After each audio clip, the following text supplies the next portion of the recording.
Now, it's the third biggest cause of death in England and affects more than 1 million of us across the UK. But the test for diagnosing chronic obstructive pulmonary disease, or COPD, dates back to the 1800s, which is why there's a lot of interest in a new diagnostic device being trialled in Oxford. Those behind it say it's faster and less demanding for patients, as David Lum reports. I found out I had COPD on top of my asthma about 4 years ago. You're constantly struggling to breathe, and once you get COPD, it deteriorates your lungs, your lung capacity gets less. Is this new breathing device the future for diagnosing one of the country's biggest killers? So what's happening now, Mary? So the data collection's finished and it's now transmitting the data to be analysed and assessed for risk of COPD. So all of that analysis happens in real time and runs through the AI algorithms, which will output the risk of COPD straight to the clinician dashboard. When I was tested with it, it actually was really pleasant. It was, you just sat there and just breathed normally into the machine. Chronic obstructive pulmonary disease, or COPD, is a lung condition affecting 1.2 million people in the UK.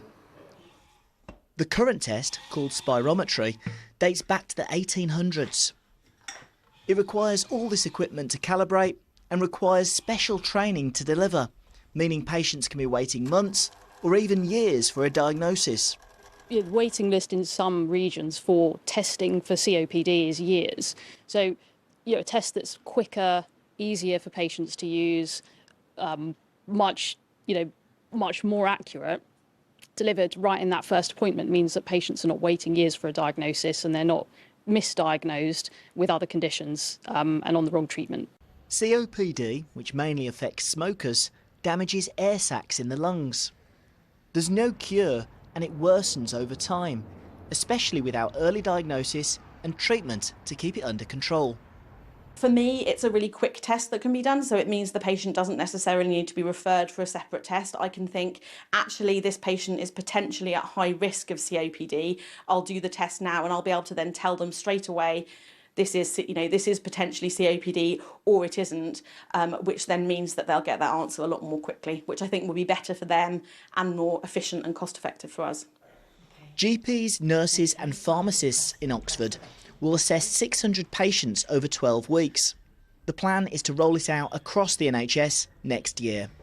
David Lum, BBC South Today. Around 145,000 people live with Parkinson's disease in the UK. Although there's no cure for the progressive neurological condition which causes involuntary shaking, there are ways to manage symptoms so people can live well. However, that's not always the case elsewhere.